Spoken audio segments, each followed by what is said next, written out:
Last race here is Bastrop County Judge. And so if we can have the candidates for Bastrop County Judge come up to the front.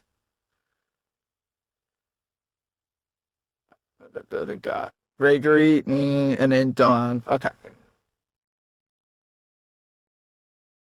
Yes. To see you, we've got Gregory Klaus and Don Laus.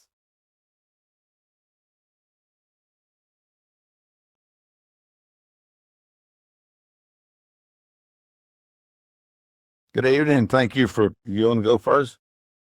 You didn't start me yet, did you? Good evening. Thank you for having me here tonight. I'm a lifelong resident of Bastrop County and a proud graduate of Bastrop High School.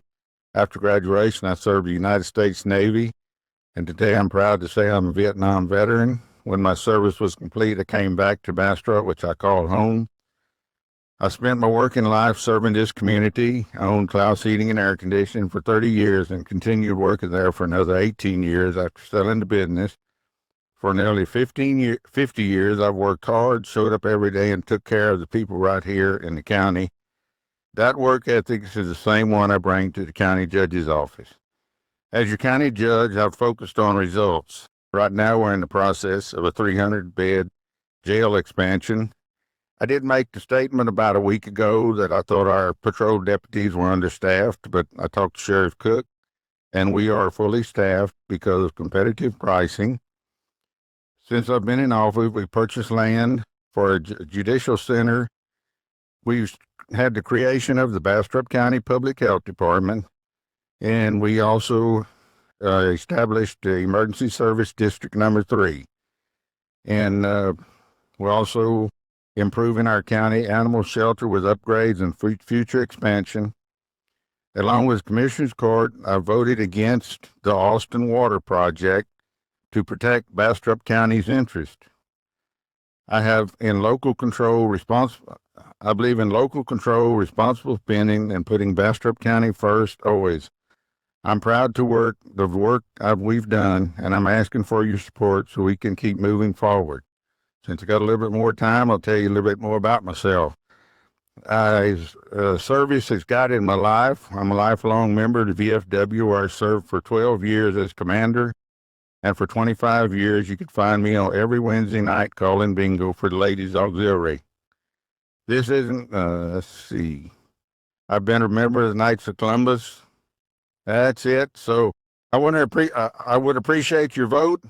Thank you. God bless Bastrop County and the United States of America. Thank you all for being here. Well, good evening, Monica. We got 10 minutes? Oh, come on. This is the hardcore here tonight, folks. This is a long evening. I'm Don Lux. I'm running for Bastrop County Judge, and I wouldn't be running if I thought I couldn't do a better job. I can do a better job. I want to thank LPRW for putting this on. Brandon, good to see you here again. And the young Republicans, where are they? Sound off. Yeah, there they are. That's the future of the Republican Party here in Bastrop County. And thank you for being here. My life is one of service. I started at age 14 in an Air Force uniform as a Civil Air Patrol cadet, ROTC, Air Force fighter pilot, test pilot, and then came back here. And I go on that. But my concerns: public safety, number one. The Sheriff's Department is underfunded. To say that it's got plenty of money is totally wrong. And we have the same number of patrol officers on duty now as we did 4 years ago, and we have a much greater demand for that particular service. There's no question about it. I went through the Citizens on Patrol training with the Sheriff's Department. I learned a lot about that function. I currently serve as the Deputy Director of the Community Emergency Response Team, using my emergency management skills to provide services as kind of second responders, like for shelter management, warming stations, search and rescue. The second thing is taxes. I want the abolition of property taxes. I served on the congressional staff, and I worked for Ron Paul. And what I learned about taxes is you cannot fix a bad tax. It's got to be eliminated. Property tax is unfair. It's a communist notion. And The third thing is development. I'd like to get into some, I hope I get some questions on development, because we have to have, counties are powerless without enabling legislation from the legislature was passed to be able to control and have some degree of development control. In other words, density management. So our infrastructure isn't overstressed. That actually segues. I'll interrupt you because that's actually the first question I was going to ask is, All right. growth is the biggest issue facing Bastrop County. It says in the last 2 legislative sessions, a bill was filed to give county commissioners the power to manage growth.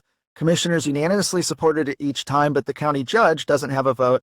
Will you support and work for passage of that bill if it's reintroduced in the next legislative? Okay, would you say the last sentence I didn't Yeah, quite? will you support and work for passage of that bill if it's reintroduced in 2027? And I didn't catch what the bill. I have my hearing aids in, but I couldn't write The them. bill dealing with allowing the county to manage growth. Ah, yes, absolutely. That's what I would be working for. And I learned, I've got a lot of training on the congressional staff and also serving as a county commissioner and just on my own approaching the legislature to get things done. And also other agencies like TxDOT. We need control over density, not like the cities do with zoning. Okay. I wouldn't want us to get into that.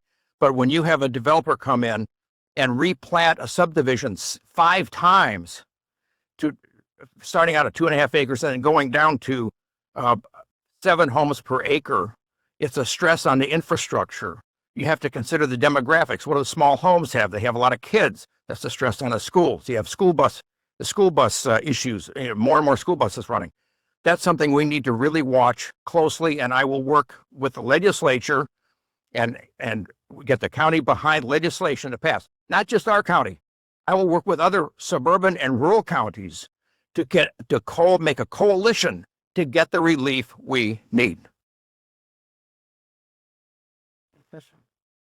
I would definitely like to see the legislature pass something to control growth.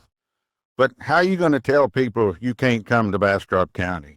If people want to come to Bastrop County and the houses are here, they're going to come. Like I said, I would like to see growth controlled, but I don't see how the legislature is going to pass something that says you can't tell somebody they can't move to Bastrop County unless you don't have enough houses for them to live in.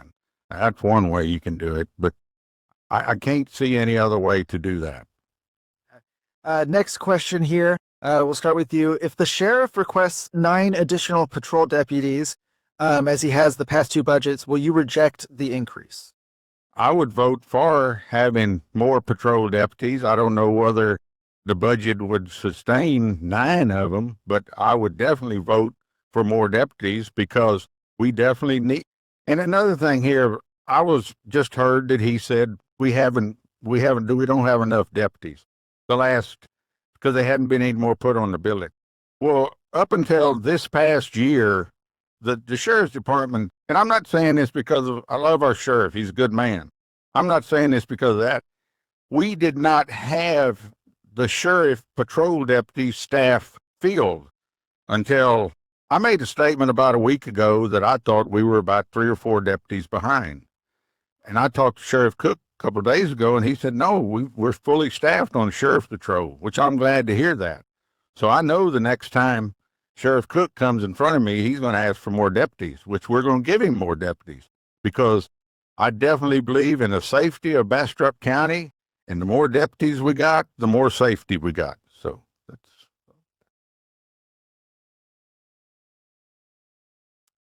Yes. The question was if the sheriff requests 9 additional deputies, will you reject the increase or approve? I would definitely support that. Public safety is number 1 with me, including the safety on 71 between Bastrop and Austin, which is abysmal.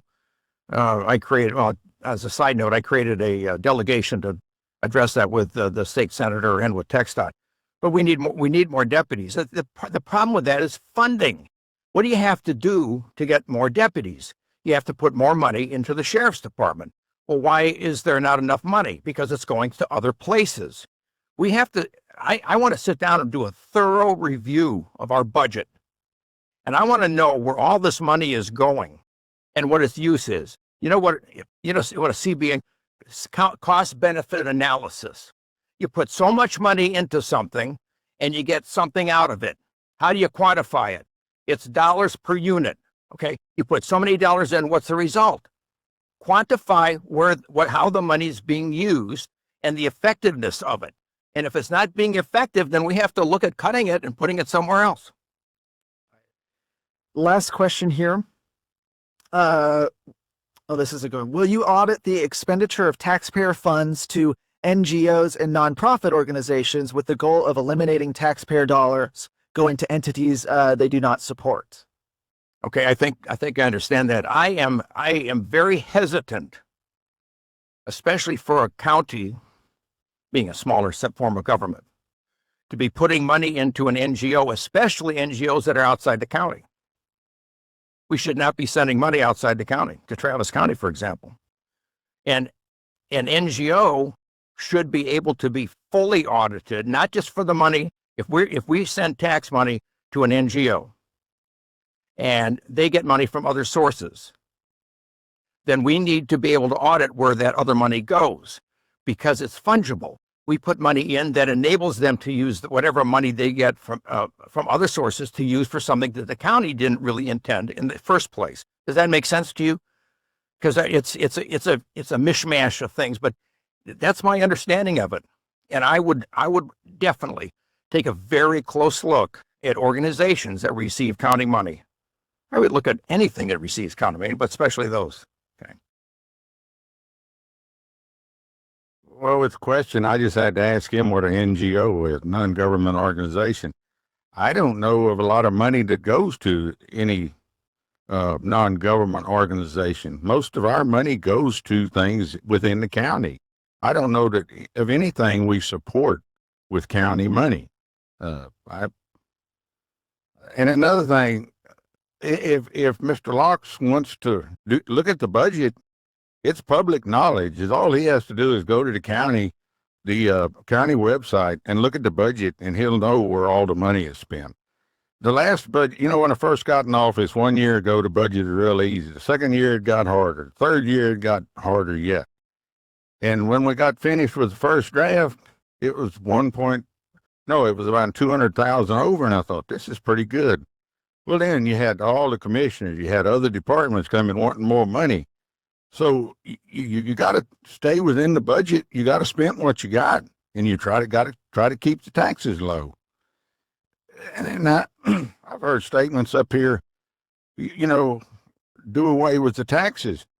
40% of our taxes go to the sheriff's department. The sheriff's department is an unfunded organization. We don't get any money from the sheriff's department. The only way you're going to do away with taxes if you add a sales tax on the things. You're going to still pay tax. You might not. You have a choice. If you want to go out there and buy a $100,000 automobile, you're going to pay taxes on a $100,000 automobile. If you want to buy $20,000, you have a choice.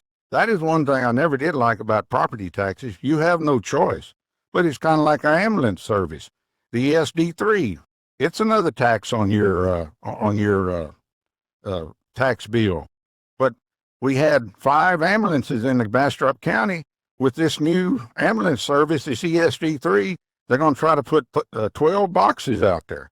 So the ambulance will get there in maybe 15 minutes instead of 30 minutes or an hour. So I'm sorry, but taxes is something they always say. There's 2 things you're going to happen in your life. You're going to pay taxes and die. You're going to either pay sales tax or property tax. Thank y'all for being here. I'd like to introduce my family out here. Is this the last question? Thank you. That was the last question. Okay, I'd like to introduce my family over here. If y'all would stand up. Thank y'all for being here and supporting me tonight. Thank you. And thank you to both candidates. Please give them both a round of applause. And please give a round of applause to all of our candidates that came out here tonight. I believe Jessica's going to be coming up to give some closing remarks. But before she does, I want to thank everybody for organizing this event. If you had anything to a hand in organizing this, please stand up. For Carol, for sure, certainly, right? Jessica's coming over here. Please give them a round of applause for organizing this event.